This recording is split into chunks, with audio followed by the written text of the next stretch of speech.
Good morning, student. Welcome to e-learning classes. This is summary chapter 7, Land of Ice and Snow. Today we will summarize this chapter. Okay. Greenland northern hemisphere के frigid zone में है. हम इसमें आज chapter में Greenland के बारे में पढ़ेंगे क्योंकि जो कि नॉर्दर्न हेमिस्फेयर में फ्रिजिड जोन में है और ये सबसे वर्ल्ड का आइलैंड कंट्री है, सबसे बड़ा वर्ल्ड का आइलैंड कंट्री है. ठीक है, तो सबसे इसके लोकेशन पे आते हैं कि ये लोकेशन कनाडा नॉर्थ ईस्ट में है. बैफिन बे, डेविस स्ट्रेट इस आइलैंड को कनाडा से सेपरेट करती है. सेपरेट मीन्स अलग करती है. ग्रीनलैंड डेनमार्क का ही एक पार्ट है, उसी का ही एक हिस्सा है. इसकी कैपिटल नूक है या गोर्थाप, दोनों एक ही हैं. उनको नूक भी बोलते हैं और गोर्था भी बोलते हैं. इसकी कैपिटल है. लैंड का लगभग 80% पार्ट स्नो से कवर्ड है. पूरे साल यहाँ पे आइस जमी रहती है और इसका साउथ वेस्टर्न कोस्ट ही थोड़ा बहुत गर्म है बाकी हिस्से से, बाकी प्लेस से, जो कि फिर वहाँ पे जहाँ पे थोड़ा सा गर्मी रहती है तो वहीं पे पॉपुलेशन वहाँ पे उस पार्ट पे रहती है और वहीं पे ही जो वेजिटेशन उनको खेती करनी होती है, एग्रीकल्चर करनी होती है, वहीं पे वो लोग उगाते हैं. ठीक है, तो क्लाइमेट एंड वेजिटेशन. अब क्लाइमेट एंड वेजिटेशन में देख लेते हैं. ग्रीनलैंड क्योंकि यहाँ पे पूरे साल ठंडी रहती है और समर में ही थोड़ा बहुत जो भी उगाना होता है उनको खेती करनी रहती है वो उगाते हैं. गर्मी का मौसम में ही थोड़े समय के लिए होता है जो उसी में ही वो उगाते हैं.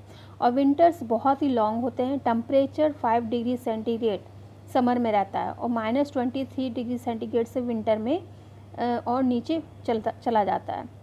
स्ट्रॉन्ग विंड्स चलती रहती हैं यहाँ पर. ग्रीनलैंड में समर में क्या होता है, कभी कभी होता है कि कुछ वीक्स तक तो कंटिन्यूस सनलाइट रहती है, मतलब कि रात में भी सन दिखाई देता है.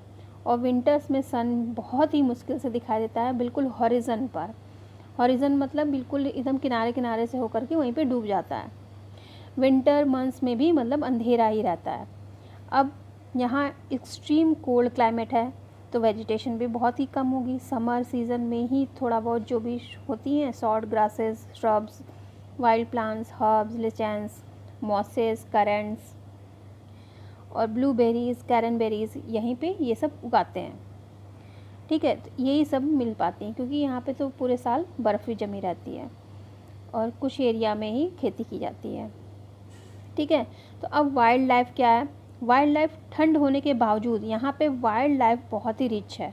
यहाँ पे जानवर भरपूर पाए जाते हैं वहाँ के रिलेटेड, वहाँ के क्लाइमेट के अकॉर्डिंग वहाँ पे जानवर बहुत आते हैं. और क्योंकि ये समुद्र से आइलैंड है तो समुद्र से घिरा हुआ है तो वहाँ पे मरीन पे भी जानवर जो है बहुत हैं. तो आर्कटिक एनिमल के साथ साथ मरीन एनिमल भी पाए जाते हैं जैसे कि reindeer, polar bear, musk oxen, arctic foxes and huskies. Huskies क्या है? हस्कीज़ ऐसे जानवर जो डॉग लाइक होते हैं, जो दिखते डॉग की तरह के हैं और उनका काम वो लोग लेते हैं स्लेज को खींचने में. लोग स्लेज यूज़ करते हैं कहीं पे भी जाना होता है क्योंकि मोटी मोटी बर्फ़ पड़ी रहती है तो आने जाने में मुश्किल होती है. तो उन लोग एक स्कीइंग की तरीके फिसलने वाली जो बर्फ़ पे फिसलती है ऐसी स्लेज गाड़ी होती है, उसको खींचने में उन लोग हस्कीज़ का या रेंडियर का यूज़ करते हैं. मरीन में कौन कौन से जानवर होते हैं? Whales, seals, walrus and fishes like trout, salmon and cod, ये सब वहाँ पे पाए जाते हैं. और सी बर्ड्स भी होती हैं वहाँ पर. इकोनॉमी में ग्रीनलैंड की फ़िशिंग मेजर इंडस्ट्री है. वहाँ पे फ़िशिंग मेजर इंडस्ट्रीज़ है और ये मतलब इन लोग ऐसी फ़िशिंग की कैन फूड का यूज़ करते हैं, कैन एक्सपोर्ट भी करते हैं. साउथ वेस्टर्न को जो कोस्ट है वहाँ पे पॉपुलेशन स्टे करती है तो वहीं पे ही एग्रीकल्चर और शीप रेयरिंग होती है. और पार्ट में तो बर्फ़ जमी रहती है इसलिए वहाँ पे पॉसिबल नहीं है. यहाँ से लेड और जिंक ये वर्ल्ड के दूसरे भागों में भी एक्सपोर्ट किया जाता है. लेड और जिंक जो मिनरल्स हैं वो लेड जिंक वहाँ पे पाए जाते हैं और जो दूसरे वर्ल्ड के दूसरे पार्ट में एक्सपोर्ट किए जाते हैं.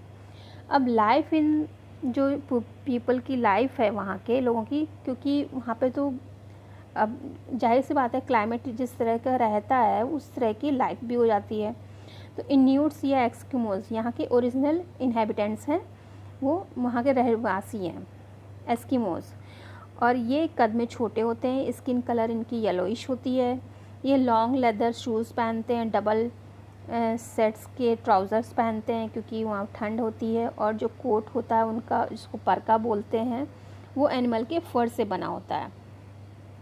यह विंटर में परमानेंट हाउस में नहीं रहते हैं, वे स्नो से ही जो घर बना के ब्रिक्स का शेप दे करके इग्लू बनाते हैं, वो इग्लू जैसे घर होता है उसमें रहते हैं। डोम शेप का हाउस होता है वो, जिसका एक ही ओपनिंग होती है समर में, और उसमें वो ओपनिंग एक ही होती है तो और इतना छोटा होता है कि उसमें वो लेट कर ही जाते हैं, उसके अंदर एंट्री करते हैं। और समर में एनिमल स्किन से बने टेंट्स में रहते हैं, जो एनिमल स्किन का यूज़ करते हैं और उसको टेंट बना करके रहते हैं। अधिकतर लोग यहाँ के शिकारी होते हैं, शिकार करते हैं, जानवरों का शिकार करके उनको अपने मील में यूज़ करते हैं। हारपून्स का, जानवरों का शिकार करने के लिए हारपून्स का यूज़ करते हैं। वो एक तरीके का औजार होता है जिससे वो हंट करते हैं किसी भी फिश को या वहाँ जानवर को। और वो एक तरह की नाव भी होती है जिसको कैक्स बोलते हैं, उसका यूज़ मछली पकड़ने में करते हैं, जिसको वो खाते भी हैं और बेचते भी हैं।